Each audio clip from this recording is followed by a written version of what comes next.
Oke, selamat siang. Kali ini kita lanjutkan pembahasan mata kuliah Psikologi Pendidikan untuk topik perkembangan pribadi dan sosial. Kita masih melanjutkan pembahasan tentang perkembangan anak, ya.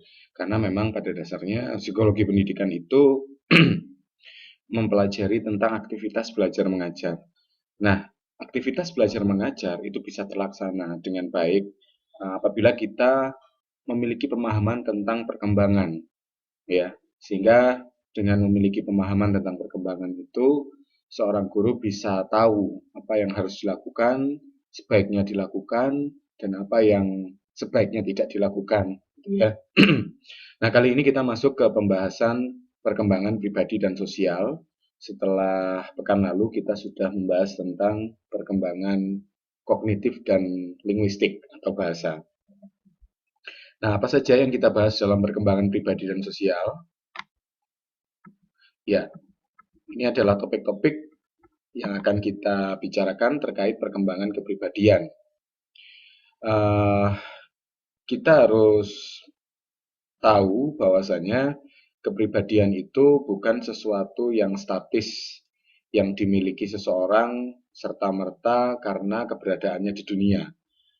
Seorang bayi lahir pasti punya kepribadian, tidak begitu.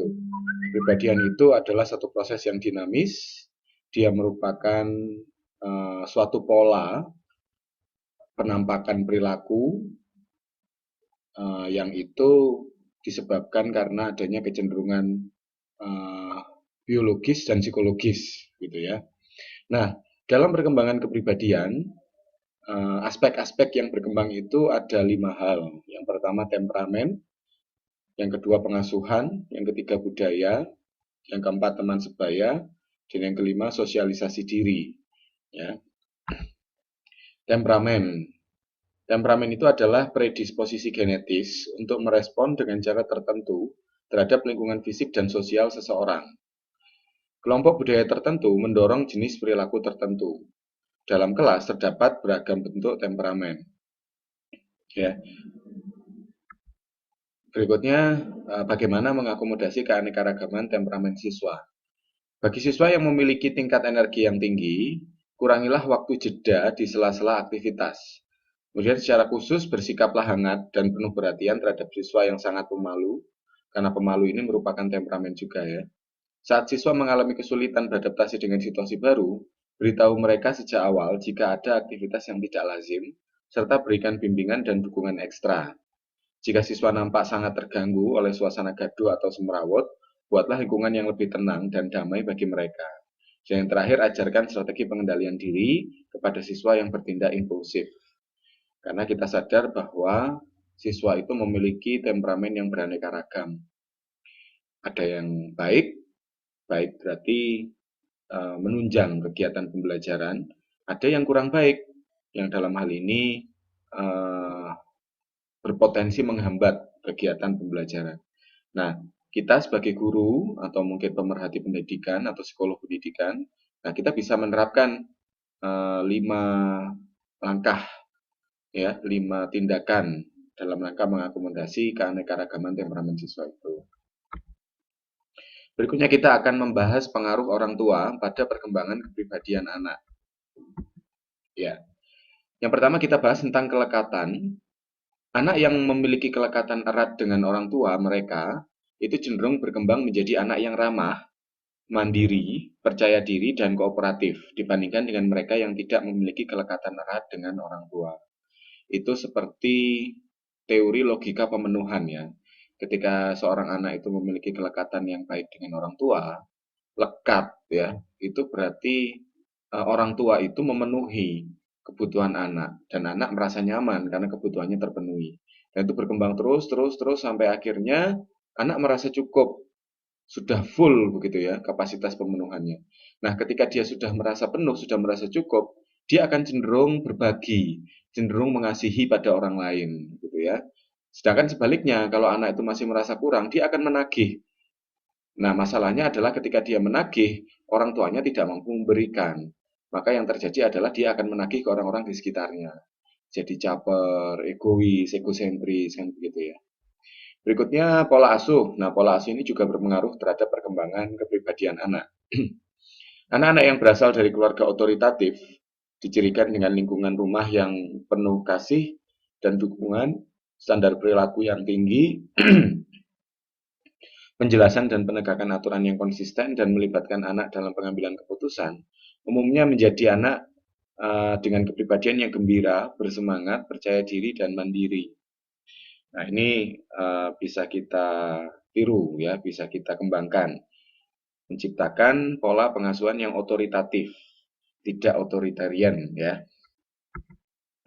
Berikutnya kita bahas tentang ekspektasi budaya dan sosialisasi pada perkembangan kepribadian. Kebudayaan itu adalah sistem perilaku dan keyakinan kelompok sosial yang telah bertahan dalam jangka waktu yang cukup lama. Anak itu mengembangkan lensa kebudayaan di mana nilai yang tepat, perilaku, dan lainnya ditentukan. Sosialisasi, ya, tidak semua budaya menganut nilai dan perilaku yang sama. Ketika ekspektasi di sekolah berbeda dari ekspektasi dalam budaya atau rumah, siswa mungkin mengalami goncangan budaya. Nah, goncangan budaya ini uh, cukup berbahaya sebenarnya ya, karena adanya goncangan budaya itu seorang anak mungkin akan mengalami stres emosional karena dia merasa kecewa, mungkin marah begitu ya terhadap nilai-nilai budaya di sekolah yang tidak sesuai dengan budaya yang dia dapatkan di rumah. Nah, kekecewaan dan kemarahan itu mungkin termanifestasikan dalam perilakunya. Perilakunya jadi tidak adaptif, jadi mungkin malah mengarahnya ke agresivitas begitu ya. Nah, karena perilaku yang kurang baik ini itu mungkin mengakibatkan masalah interpersonal yang lain. Jadi dijauhi temannya atau mungkin malah mendapat penyikapan negatif dari guru sehingga mungkin nanti larinya akan berdampak pada prestasi akademis baik secara langsung maupun tidak langsung. Sehingga sebaiknya goncangan budaya ini tidak terjadi pada anak. Kalaupun ternyata ada potensi demikian, nah itu tugas orang tua untuk mengenalkan perbedaan budaya itu sehingga anak bisa menerima, bisa berdamai dengan adanya perbedaan budaya yang dia temukan. Berikutnya kita bahas tentang pengaruh teman sebaya. Ya, teman sebaya itu menjadi pilihan cara menghabiskan waktu senggang. Teman sebaya berperan sebagai panutan atas perilaku yang dapat diterima, juga memberikan penguatan atas perilaku yang dapat diterima dan sanksi karena tidak terikat dalam perilaku yang dapat diterima. Tekanan teman sebaya memiliki dampak paling besar selama masa SMP. Teman sebaya dapat mendorong sikap adil dan kooperatif, namun juga mendorong agresi, tindakan kriminal, dan perilaku antisosial lainnya. Jadi seperti apa Anda akan berkembang, itu bisa dilihat dari lingkungan Anda. Kalau Anda berada di lingkungan para santri, para biarawati, para rohaniawan, ya, pada lingkungan teman sebaya yang punya minat di sana, maka tentu Anda akan tumbuh tidak jauh berbeda dari lingkungan Anda itu. Tapi sebaliknya kalau Anda berada di lingkungan teman sebaya Anda yang bergaya hidup hedonis begitu ya, atau mungkin malah sampai melakukan penyimpangan-penyimpangan, ya Anda akan tumbuh menjadi seperti itu. Karena pada usia-usia perkembangan, usia-usia remaja khususnya anak-anak dan remaja, itu adaptasi itu selain pada orang tua juga didasarkan pada teman sebaya. Bahkan ketika kita masa remaja, masa SMP begitu ya, adaptasi itu justru akan lebih didasarkan pada teman sebaya. Kita akan lebih menganut apa yang teman sebaya kita lakukan daripada apa yang orang tua kita lakukan. Berikutnya tentang sosialisasi diri atau self-socialization. Itu adalah kecenderungan untuk menyesuaikan diri dengan keyakinan pribadi mengenai harapan orang lain terhadap perilaku individu tersebut. Apakah saya benar-benar ingin melakukannya? Sepertinya saya tidak sependapat, karenanya saya tidak ingin terikat dengan perilaku itu. Nah, mungkin istilah ini, bahasa ini sering kita ungkapkan ya. Keputusan seorang anak bergantung pada pengalaman dan tingkat perkembangannya. Ya, pada dasarnya manusia itu ingin mensosialisasikan dirinya, ingin mengenalkan dirinya pada lingkungannya, gitu ya. Sekaligus ingin menyesuaikan diri dengan uh, apa yang dia inginkan orang lain ketahui tentang dirinya. Gitu. Sehingga sosialisasi diri, baik buruknya, itu akan mempengaruhi perkembangan kepribadian seseorang. Berikutnya tentang perasaan diri. Ya, perasaan diri ini berupa persepsi, keyakinan, penilaian, dan perasaan tentang siapa Anda. Ya, itu berupa nilai diri, Anda menilai diri Anda, kemudian efikasi diri, keyakinan Anda terhadap diri Anda, dan pemenuhannya. Ya, faktor yang mempengaruhi perkembangan pandangan diri atau perasaan diri itu adalah yang pertama pengalaman atau performa sebelumnya. Berikutnya perilaku orang lain kepada kita atau mungkin orang lain kepada orang lain juga. Dan yang terakhir adalah keanggotaan dan prestasi dalam kelompok. Kita berafiliasi dalam kelompok apa, ya, dan peran kita di kelompok itu apa, itu mempengaruhi perasaan diri kita. Ini adalah informasi perubahan perkembangan terkait perasaan diri.